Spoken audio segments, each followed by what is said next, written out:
I'm amazed at the sheer volume of kits that are available for tabletop gaming. Um, as you saw a few weeks back, I built some for the bolt action game, the SU-85, SU-122 combination.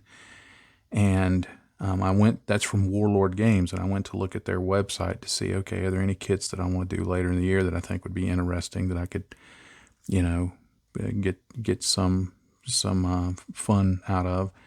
And I ran into a game that they have called Conflict 47. Now it's one of those. It's kind of like Dust, the game Dust. It's, what if World War II had gone on, and what if there had been other technologies introduced, especially stompy things. Um, that seems to be the main thing that, with a lot of these games and a lot of these post-war, what if the war would have continued things, because mecha are just kind of cool.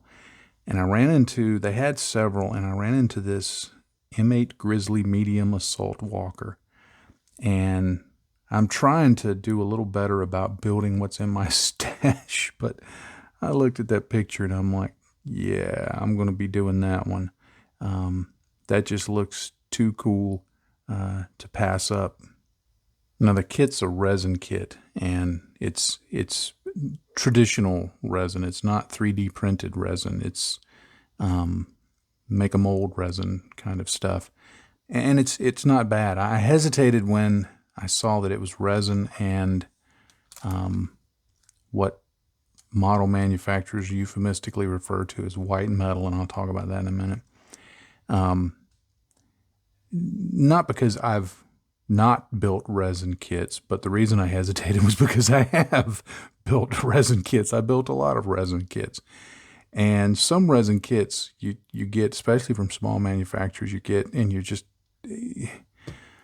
there's just the joy of completing something unusual does not counterbalance properly by all of the garbage you have to go through to get parts cleaned up and get things to fit and get parts being warped and all that. But I read some reviews, and the reviews said it's good. There's a little bit of cleanup needed, but for the most part, everything fits. Minimal sanding will make everything fit better. And so I went ahead and got it. I got it off eBay. Warlord Games is in the UK, so shipping from there would have been a little prohibitive. So I found it on eBay, got it. It was $50, but I'm planning on weathering the heck out of this. So I'm gonna squeeze my fun out of it. But there were some some of the mold plugs, like along the top of the shoulders and the top of the legs, and just a few places. They were easy to clean up. I cut them down so there was just little nubs left, sanded them down. That cleaned up really well. There was a little bit of a fit issue with this top part right here, mainly right back here. And I just did some sanding right along here, just brought that down a little bit, and just kept sanding until it fit. And at that point, there was no problem. Test fitting the parts showed that, it's going to go together just fine. There's nice mounting points for the limbs right there. I'm probably going to drill out some holes and put some metal bits in there to pin it, just to give it a little more strength. This is the waist piece. It's going to stand about, I'd estimate, about 4 inches high when it's done.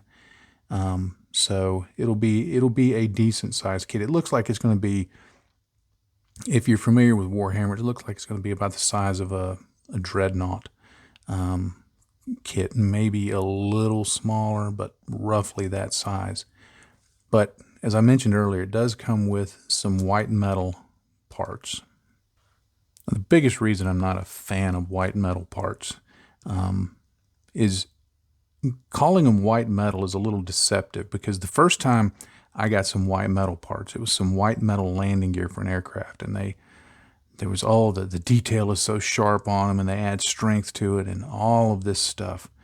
And I had ordered some, and this was a very reputable company and all of that.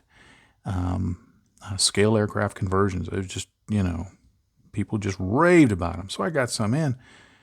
The doggone things were just recasts of the kit parts.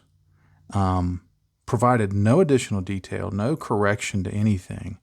And I'm not going to show you because I spent time fixing it. But white metal, when I think metal, I'm thinking hard. I'm thinking, it's got some substance to it. No, this is soft pewter. That's really what this is. You can bend this stuff in a heartbeat. It's not that durable. Now, if you get it up thicker like this right here, it's more durable. I guarantee you I could bend that part. So when I saw that there were parts that were white metal, I was a little hesitant. And I'm just going to be completely transparent. I get so tired of people saying, oh, it's beautifully cast white metal parts. Yeah, these are nicely cast for white metal. If you got resin parts that look like this, you'd go, that's not acceptable. And I'm talking traditionally cast resin parts, not even 3D printed, which of course are going to have some lines on it. If this were resin, they look okay. I mean, I'm not saying they're bad, but if this were resin, I don't think people would be all that excited about it. If it were plastic, it would just be unacceptable. And you have to clean it up a little bit, and cleaning up metal can be a little special. I did get it cleaned up, and these will end up looking good in the long run.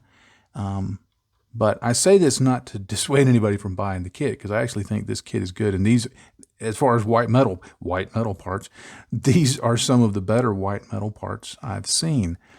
But I do say, if you've not worked with metal parts like this before, understand what you're getting in for. They're more easily bent, like this barrel. I never thought I would. It had just a slight bend in it. It still has a slight bend in it now that I'm looking at it. I never thought I would get this thing straightened up, and apparently I didn't. I may look for a replacement for that. I may just go with that. But be aware when you're buying something that says white metal, it's not always I think people crow about white metal because other people crow about white metal. And I've talked to modelers for years that have used white metal, and they talk great things about white metal. And if I ask them, I'll ask a lot of them, come on, it's soft, it bends a lot, and the detail is soft. They go, well, yeah, but given the material, I'm okay, then be honest. If this is what it takes for a manufacturer to get a kit out, because it is fairly low cost to do, for finer details, great, do it. I want to see the kits, but it ain't all it's cracked up to be. Now, with all that, that criticism out of the way, I am looking forward to building this kit. It's a good looking kit. It's going to be a lot of fun to weather, but main takeaway is, if you like building sci-fi stuff, unusual stuff, look to tabletop games, because you're going to find some kits and some things that you're just not going to find from mainstream manufacturers anywhere else. And so you can have some very unusual things going on that are a lot of fun, and you may really enjoy. So look to tabletop games if you've not already done so.